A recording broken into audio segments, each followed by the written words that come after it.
in as well, so it's probably me. Oh, okay, super. So that's what it is. All right. So everyone's accounted for. So we're good to go. All right. Um, okay, just a couple of administrative matters for today. We have approval of the minutes of January 16th, 2020. Now you were sent a copy of draft meeting minutes in your packet, and then separately, Helen, you circulated some proposed edits to those draft minutes. Do you want to go through those quickly and just May I be recognized? certainly, please. So as I explained to Carol in a text, the way the select board in Wellfleet does it is, any one of us can do that. We submit, if possible, our amendments before a meeting so it doesn't take as long as it did last time. My suggested amendments are in red. I got caught some typos. That's just, nothing. And anyway, I could move to approve the minutes if everybody had a chance to look at them, which is why I circulated them in red. And I confirmed that everybody had gotten them, okay? Because we'd never done this before. So I have a correction. Yes? So is that me, caller two? Where's my hand? Can you guys hear me? We hear you. Go ahead. Go for it. So I remember this pretty clearly because it went on for a long time. In the very beginning, when there's approval of the minutes, and Wilson offered 2 amendments to the draft minutes on page 2, top bullet, replace the word source with the phrase possible cause. And I remember us talking about that for a good 20 minutes, and I believe that Jeff said that the word source was proper and that we actually voted on keeping the word source in there and not using the phrase possible cause. Maybe Jeff or Brian can remember that too. Carol? Yeah, are we all think looking at the amendments? Because I put that in there. Are we all looking at the amended draft with the red print? Yes, we are. And you replaced the word source with possible cause, where we voted to keep the word source. I replace the word source with the phrase possible cause and end the sentence with a period followed by the following. The state has designated the structure as a point source of bacterial contamination. And point source is in quotes because it is a technical or an official term for that. Okay? Okay. So I was just reading it differently than you. All right. Very good. Thank you. Any other comments or questions about the minutes or Helen's proposed changes to the minutes that are shown in red on the versions you circulated? Yeah, this is Brian. I'm completely on board with everything that's in red, but there was one comment that was in green. Are we going to address that separately? In green? Yes, you asked a question. Yes. It was a question for Carol. Respectfully, Carol, may I speak? Yes, please. Yeah. I put a question in there for Carol, and we're all busy and, disabled by Corona. And I never got the answer to this. In other words, we didn't have a recording. I did this the day after we had our meeting, so I would remember it. And the question was, Carol, did we vote on his being vice chair or just approved by consensus? Was it a vote? Does anybody remember? No. My recollection, Helen, is that the only vote taken at that meeting was regarding the minutes. The vice chair was done by consensus. Yeah, that's. So what's in green doesn't count. And in other words, when you post these minutes, take out what's in green because it's just a question for Carol. And thank you for catching that. Helen, are you suggesting that we should add a line that? No. Okay, so you just wanted to know for your own information. Yeah, I couldn't remember how the decision was made, and it's good to refer to a vote when there was a vote. Okay, so we would strike the green print. Yeah, which is not in red. Yes. Okay. Great. Thank you. Can I make a motion, please? Yes, you may. Okay. Well, I guess for, excuse me, Helen, I'm sorry to interrupt you. I think that we have a little bit of a cumbersome process of taking a vote. First, there has to be a request to take a vote that's voted on, and then the vote takes place. So you're requesting a vote on the minutes. Well, I'll do what you just said. I move that we vote on the draft minutes of Thursday, January 16th, 2020. I need a second. Second. Okay, Janet, second. All right. All in favor? Helen, aye. Aye. Dan, yes. Park people? Brian, yes. Okay, and then Jeff? Yep. Okay, so Yes. we've got 5 yeses. I move to approve the minutes of Thursday, January 16th, 2020 as amended. Is there a second? Second. Dan, second. Helen, aye. All right. Janet? Dan, Aye. Dan? yes. Okay. Jeff?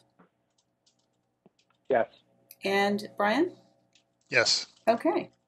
Done. Minutes are approved as amended. And when you post them, please take out the red and Yes. the strike throughs, okay? Yes, of course. Yep, we'll do. Thank you very much. Okay. Bye. All right. I mean, bye, but we're done with that. Okay, Next time it'll go even quicker. good. All right. Okay, so the next administrative matter is another document, Helen, that you circulated, which is a draft Herring River Executive Council report for the Town of Wellfleet annual report. Yeah, and this has, facts and things in it that are representative of us, the 5 of us, the executive council, and it's time sensitive because it's going to go to the printer probably before our next meeting. And I went over it with Hillary. Hillary drafted it, and I went through it, and then I sent her the few changes I made. And she looked at them carefully and said they were all good. And then I sent you the document, and it goes into the Wellfleet annual report, but the reason we need to approve it is that the executive council isn't just the 3 people from Wellfleet, it's all 5 of us. And just to add on this a little bit, this is the first report to the annual report that would come from the executive council. In years past, the report, excuse me, had come from the Restoration Committee. Yes. Which under the new MOU no longer exists. Yes. So therefore, this being the public body of record for the project, that's why this is the group that would submit the report. Good. Thank you. Thank you for that clarification. Okay, shall I make a motion? Yes. Well, so your choices are to just agree by consensus that this is a fine report, or if anyone has any suggested changes to it, or you can request a vote, and if everyone agrees, then a vote would be taken. I don't care. So this is Jeff. I have one question. At the very end of the document, it still says, please add the 2 park people next to we can vote on this. I'm assuming that all comes out, unless there's additional people that you're talking about? No, it's just to have your names as listed. The reason that's in red is it's to have your names listed as well, because you are also on this committee, you see? So right, yes, no, I figured that. I'm sorry, go ahead, Jeff. No, the version I have has it in black. I figured that was why. I just wanted to make sure I was clear on what was going to be all removed, unless there was other people who needed to be on here. No, just the 5 of us. And I misspelled your name, which I corrected in another draft to Hillary. Or I said I would correct it. I know your name is Sanders. Sorry that I misspelled it. So It's spelled correctly on the draft I'm looking at. Oh, good. I would suggest that unless there are any objections, that we approve this submission by unanimous consent. Okay. I'm good with that. I agree with that. I agree. Okay, I agree. Okay. great, done. So just to clear, Helen, will you follow through on the actual submission of this, or would you like me to handle that with Hillary? Well, Hillary's, no, it's somebody from us, and what I'll do is I'll clean it up, Dan, and send it to you and Courtney. How about that? Thank you. Okay, sounds good.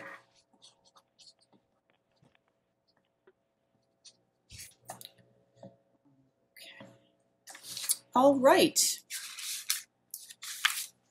I think that takes care of administrative matters for today, unless there's any others that anyone would like to bring up. I'd just like to say thank you for Helen for getting that report pulled together, and I think it does a good job of capturing what we've done over the course of the last year, which has largely been administrative, but very, very important. And thanks to the entire group for working on it. And the reason it should be in the end, can you hear me? Am I muted or not muted? Black, red, I'm all confused. You're fine. You're good, Helen. Fine. Yep. Okay, you can hear me. So what's really important is that annual reports do get read, they do get picked up, and the more transparency, the better. And mainly Hillary did this. So I will pass on the thanks if I may do that. Okay? Absolutely. Thank you, Helen. Yeah. Okay, we're done with that. Okay. Okay, super. All right, so let's move on to the next agenda item, which is a Herring River project update. And I'll just walk through a couple of slides there. There are essentially two topics I was hoping to just brief you on this afternoon. One is a status update on permitting, and the second is an issue we wanted to bring to your attention having to do with right-of-way land transfers that are needed in relation to some road redesigning. So I'm just going to start with an update on permitting. So we've are making progress. We had a start to the Cape Cod Commission Development of Regional Impact Review public hearing on March 9th. I think most of the folks tuned into the meeting this afternoon were at the hearing, so I don't need to necessarily describe what happened there. But it was a pretty large turnout of folks, a lot of supportive comments in the testimony. The hearing has been continued by the subcommittee of the Cape Cod Commission to April 30th, and given our current restrictions due to the COVID-19, we are going to be conducting that hearing virtually via Zoom, I understand, which is the platform that the Cape Cod Commission has been using. And I understand that poses some logistical challenges for some federal agencies, including the Seashore, but we're hoping we can find a way for folks to be able to participate. As part of the review process with the Cape Cod Commission staff, the staff issued a report, basically their findings or their questions and comments regarding the application that was submitted by the town and their assessment about whether and how the project responded to the different goals and objectives of the Cape Cod Regional Policy Plan, which provide the basis for the Commission's review of the project. And the staff report, which was some 20 some odd pages long, contained largely positive statements in terms of the project's consistency with the applicable standards and goals. There were a number of questions, though, a lot of them mostly clarifications or requests for clarifications or further information to assist the Commission in further documenting and demonstrating that the project is, it does or doesn't meet the requirements of the Cape Cod Regional Policy Plan. And I think the overarching statement that John Eidman, who is the Chief Regulatory Officer for the Commission, made at the hearing is that the project is approvable by the Cape Cod Commission. Really the question for the subcommittee to consider is the nature of conditions that would be built into that decision. So that was kind of a nice starting point for the hearing, for sure. Good to hear the staff's positive assessment of the project. But as I mentioned, nevertheless, there were 20 some odd questions and comments from the staff categorized by the different topic areas, whether it's wetlands protection issues or habitat issues or transportation related issues. There were also a number of questions that came out of the public hearing, some of the comments that were made at the public hearing. And so we, the project team and working in coordination with Dan, have put together a list of responses to these various questions and comments from the staff report and some of the comments that came up at the public hearing. And that is going to be submitted as a supplemental filing. Really, it's largely clarifying information. It's not really new information. It's more clarifying information and expanding on some of the issues and topics that are reviewed in the application material. So that's going to go in fairly soon. We want that to be submitted in time for the subcommittee members to have ample time to review it before the hearing continues on April 30th. We had submitted a draft version of that to the staff to make sure that we were providing the type of information they were looking for, and we did receive a few, comments back on that front. But largely, we were hitting the points that they were interested in hearing about. So that's a big next step. We expect that to go in the next day or so. And then we will have a public hearing continue on the 30th. It's not clear whether that hearing will be further continued. It may be further continued for the purposes of hearing more testimony. It may just be further continued for the subcommittee to be able to discuss the project and bring in comments or questions as they do that, as they begin to think about formulating conditions that might be included as part of the decision that is referred to the full Cape Cod Commission for consideration. That's where we're heading. So the process of the subcommittee's work, which will conclude with their coming up with a recommended decision that they will then forward to the full Cape Cod Commission for review and consideration and hopefully approval, that marks the end of the public hearing process. And the Select Board recently approved an extension agreement to extend that public hearing process to a date in early July, which we believe is more than ample time for all of this to unfold, but we didn't want to take any chances.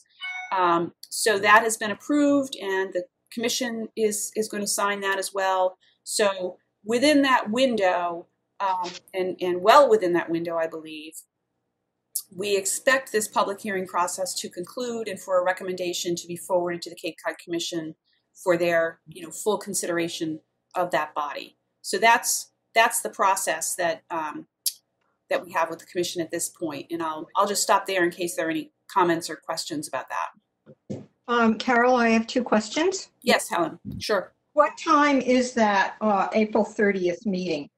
4:30. Okay. And the other thing is, when you said we submitted the document, is that the HRT, the HRTT that submitted it?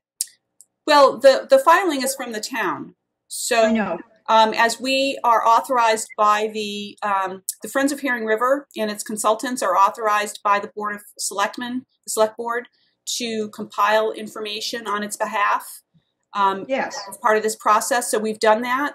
And this would actually go in under the signature of the town administrator, similar to the application that originally went in.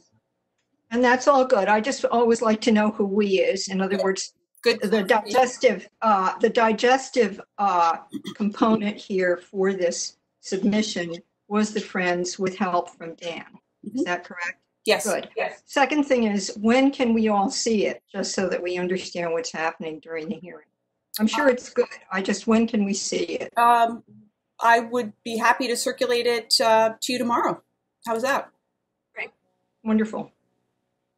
Thank you. Carol, this is Janet. Can I say something? Please. I don't have a hand. I don't know where my hand would be. And yeah, I thought you gave an incredibly good presentation at the hearing. It was just really good, very clear, very concise. Best I've heard. I was very impressed. Well, thank you. That's very nice of you to say. That's it. I will echo Janet's remarks. That was a very good presentation, and I thought the entire evening went very well. Thanks for all the leadership on that. I'm also grateful, but it's Helen. I'm also grateful, but I simply texted her with, emojis, I think. Well, as with all of this work, I mean, it's the work of many. Some of the folks on this call, the technical team members who spend countless hours, Martha and the Friends of Herring River team, and Christine and the board, all shoulders to the wheel are what make this possible. I want to compliment the Friends and the board of the Friends in particular for the incredible turnout, the work that the outreach committee did, and Martha and Christine and the board members to get the folks from the community there on behalf of the project really spoke volumes, I think. And so that was just a huge part of, I think, why it was such a successful evening. So we all have played our part in that. Okay, so I will take us back then to the, are you still able to see the screen?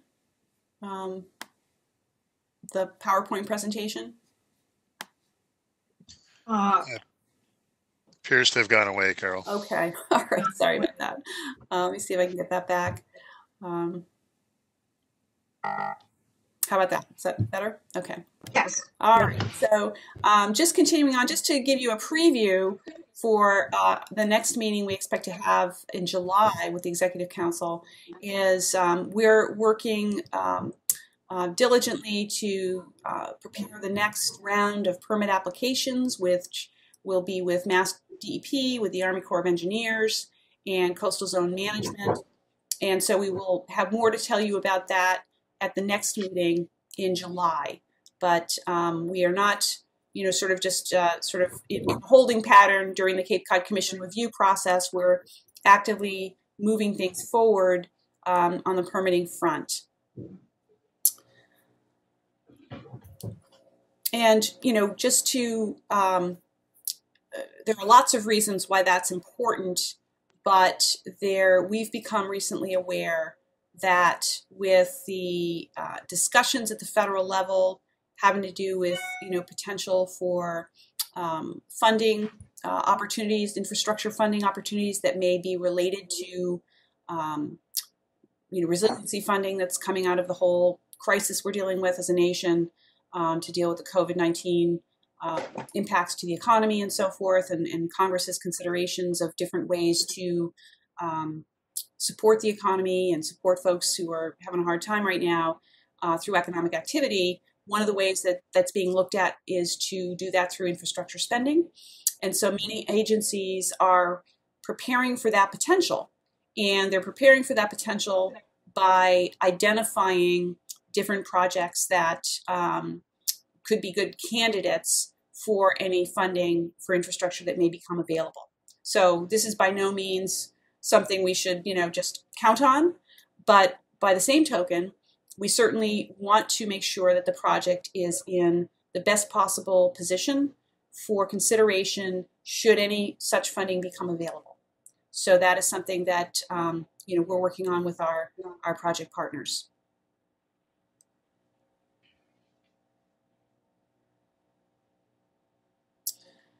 Okay, are there any other questions or comments anyone would like to make regarding project update? All right. Was someone going to chime in there? I said no. Okay, great, thank you.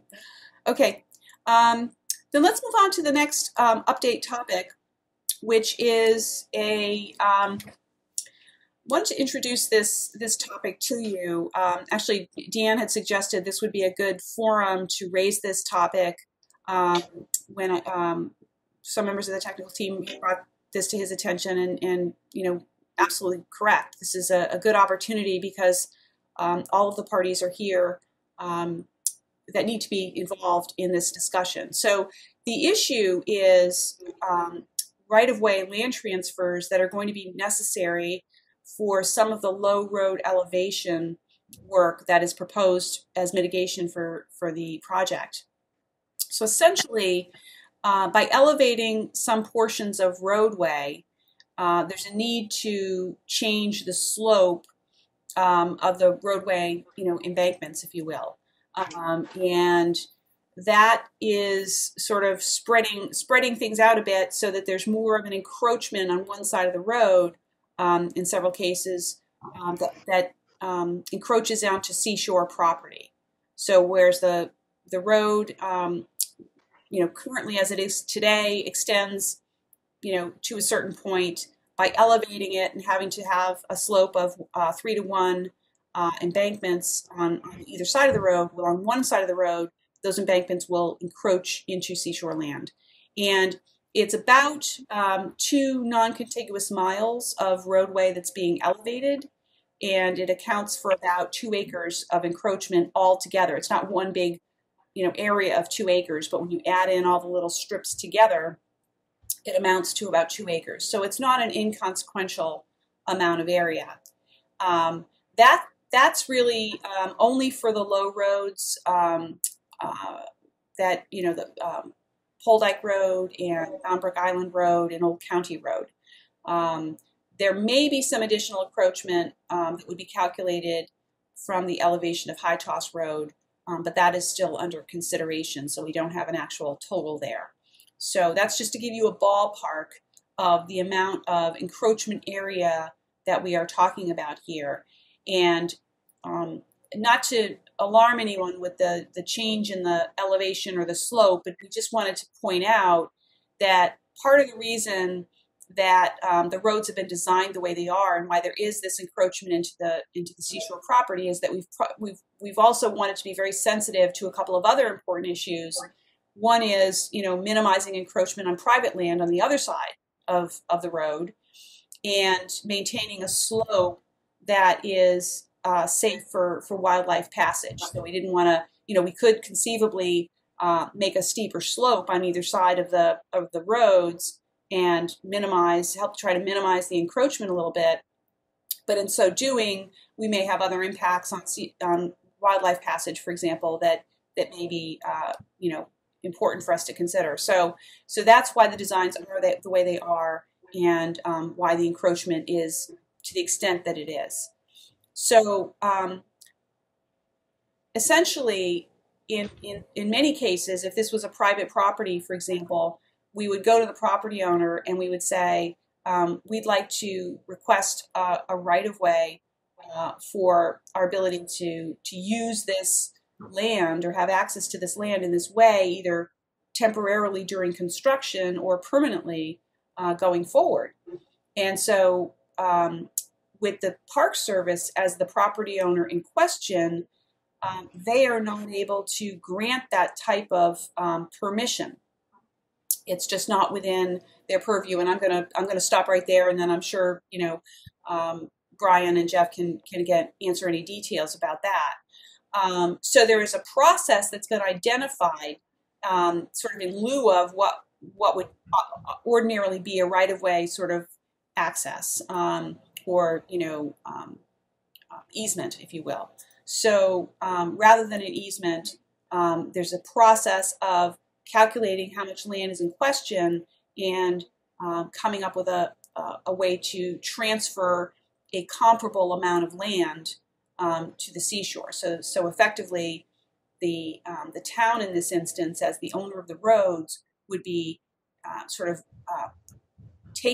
taking is the wrong word, but utilizing that additional 2 acres of roadway for encroachment purposes, and would have to identify a like amount of land that it could transfer to the seashore to sort of compensate for using those strips of land along the road. And so this requires a number of steps that, first we have to really nail down the precise amounts and parcels in question where the encroachment occurs. There have to be an identification of the potential, town parcels that could be transferred to compensate for that encroachment. Then there need to be legal descriptions with meets and bounds for both those categories of parcels. There need to be appraisals, and then there's an actual execution of a transfer. So that's, a very, high level summary of what that process is. So what we wanted to do today is just bring this issue to your attention. It's something that will require some work and some lead time to figure out these different pieces and to take those 4 steps. So it's not something that needs to happen tomorrow, but it's also something that we can't put off really much longer, because we do need to have that process take place in time for us to be able to get, some of our funders will be looking for that type of transfer and land ownership to be clarified and completed before funding is in place. So we don't want this type of issue to hold us up down the road when we're ready to get funding nailed down and be ready to move forward with construction activities. So we wanted to, kind of introduce the concept and the topic to you, make sure, questions are answered, and then maybe suggest or request that we identify a process for moving forward to address this, whether it's to set up a work group or to identify people in the town and with the seashore who are going to work together to do this, but really just to get your thoughts about how to move this process along. So, Brian, do you want to say any more about this? Maybe explain the process a little bit better, or if there's any more you want to add to that. Carol, you did a really good job of providing an overview to this. It is an innately complex process. It takes a while to work through, but it is done consistently, especially along the seashore where we've got a very active erosion zone. We've just done something similar with the town of Eastham with relocating a road away from the bluff. We're going to need to consider similar actions within Wellfleet relative to other roadways in the near future. And basically the process as you outlined it is spot on. We've got a lands office that we work with outside of the seashore that has a lot of legal expertise to help us guide the seashore through this. And Lauren McKean, who many of you know, is our liaison with the lands office and would have a role in this. And it's basically, we work with the town very closely, typically with the planning office, town manager, obviously approval through the select board as to which parcels the town may have available that the seashore is interested in, perfect an exchange, and then move ahead. And we can move ahead on the actions as long as there's the intention that we're going to identify parcels that would then be exchanged. We've done that in the past, so we don't slow things down. So there are ways to do this. We need to know that we're going to continue working together and have some written commitments, but it doesn't mean we have to have the complete transfer of the land perfected before we can proceed with the project. Mm-hmm. Carol? Does that help? Yeah, that's great. Thank you. Carol? Yes. It's Helen. Hi, Helen. So, however, if the town disposes of a piece of land, and this has come up with the High Toss Road article that we now have on our town meeting warrant, the town has to approve disposing of any pieces of land in whatever way. And so not wanting to hold up the process means that those votes, which have to happen at a town meeting, have to be organized so that it can not hold up the project. In other words, we've gotten this one article about the part of High Toss Road that needed, shall we say, the title to be cleared up. But the rest of this, the swap, is just, it's also a disposal. It's also a decision about town land. That isn't a disposal. That's a taking. But if we're going to get rid of a piece of town land, even if we get another, give it to the park and they get what they want, it has to be voted on. So that has to be factored into the time. I'm sorry, I was a little unclear putting that out there. But are we all aware of that? Yeah, Yeah. yes. So how soon, here's my next question. So NPS people, have you been eyeing some nice little tidbits of Wellfleet land? I hope. We have a list of lands that we would like to have acquired within the seashore boundary. There's some very specific limits on what we can even consider.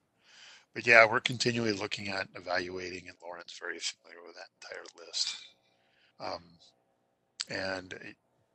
There may be some additional options we can explore in terms of how this can work out. We've got a lot of discussions to have between now and when this is perfected. So short answer to that, Helen, is yes. And it would be nice if before our next meeting, if this process could go at least a few steps forward. Mm-hmm. Right. That's a great suggestion. Yeah. And I think just to, the timing question, I didn't know if you were wondering, Helen, if this was something, obviously it would be difficult, if not impossible, to get this together for this town meeting. And that's not something we're proposing or requesting. So this is not, I think a more reasonable and realistic timing is to get this process underway and have more to report back at the July meeting. Yes. Yeah, I'll be prepared to get Lauren fully engaged in this as the lead for the Seashore, working closely with Jeff and Tim. And Dan, if you can identify someone, or Helen, Janet, who you would like to have on this, I think we can set up a little work group to look at this issue specifically.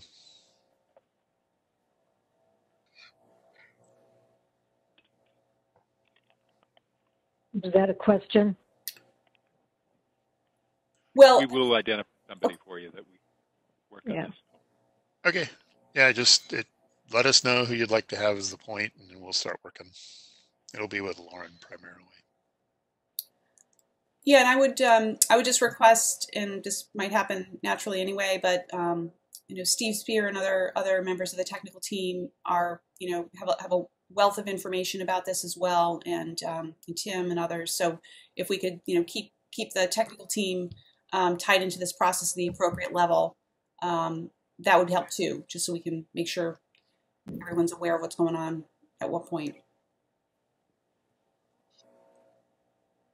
Okay. Okay, great. Well, thank you.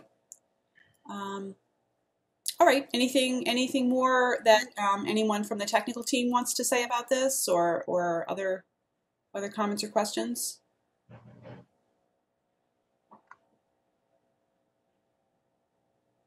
Okay. All right. So the next item on the agenda is a report from the stakeholder group chair. I'm not sure if Bill is with us this afternoon. I don't, unless I'm missing his login here.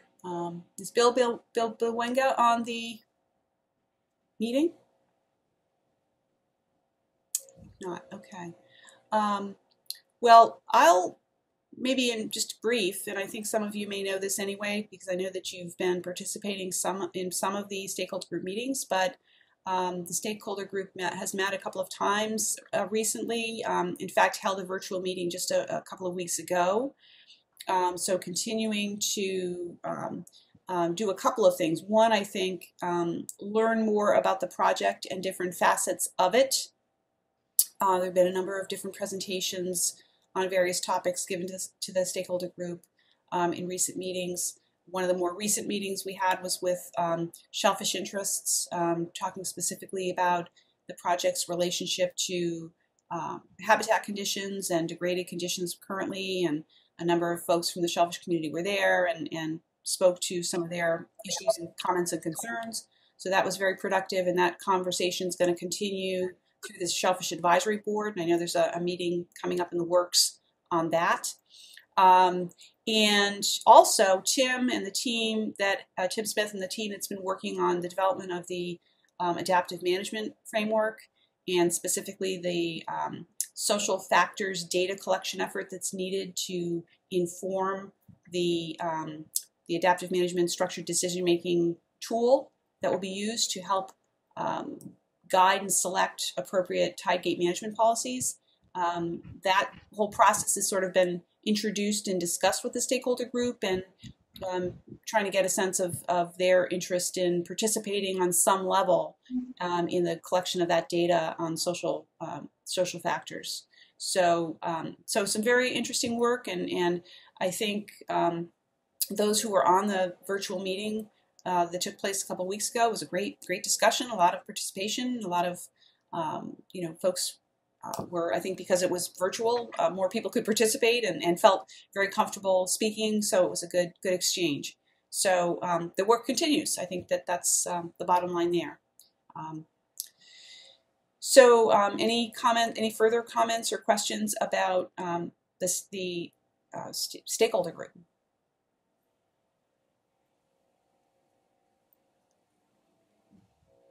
Okay.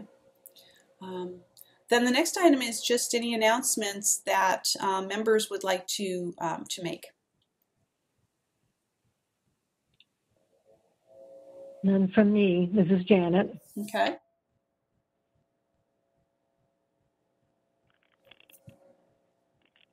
Any other state announcements from the Executive Council members? Nothing for me. This is Dan. Okay, Dan.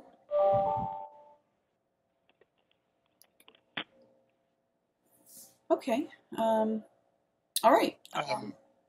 Got one. I've got one. I just wanted to say thanks to the Friends of Herring River for working with Jeff. I know we did make some modifications to the annual Herring River count for the herring, and to accommodate safety measures relative to the COVID-19 social distancing necessities. And thanks for working that through. We're working really hard to try and keep everybody as safe as possible as we all meet this challenge. So thank you for that.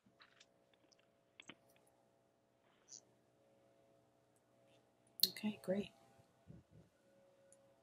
Okay. So the next item on the agenda is public comment. If there's any issue that anyone who's participating as a member of the public would like to bring to the Executive Council's attention, possibly for a future agenda item, or maybe even a comment on something from today's discussion.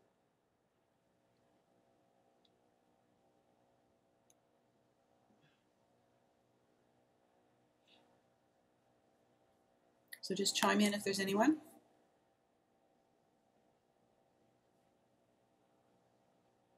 Okay, not hearing any. All right. Going once, twice. Okay, no public comment today. All right, folks, so our next meeting dates are, these are the dates I think we came up with at the last time we met in January, and I believe,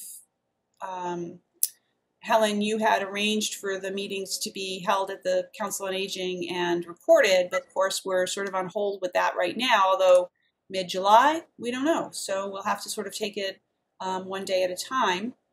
But those are the dates, just to remind everyone, and hopefully those are still workable for your calendars. So with that, I don't believe there's any other official business on the agenda this afternoon. So, Carol? yes? Yes, just two things quickly before we all leave in a hurry.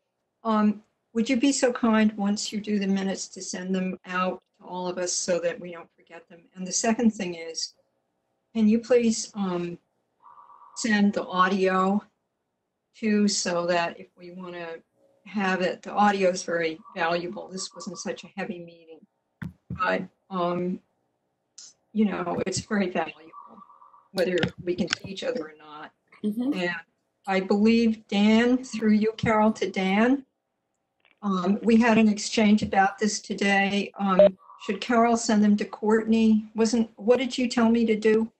Yes, if we get a copy to Courtney, she can post it so people can listen to it through the Yeah. web. And my sort of dotting the I's about all of this and being somewhat annoying perhaps is this is the stage where, now that we've gone virtual, that we make every effort to be super transparent, which we're doing, so that nobody can accuse us of trying to do something which we're not doing, which is to obfuscate the process. That's the reason I'm writing these details. So thank you for bearing with me.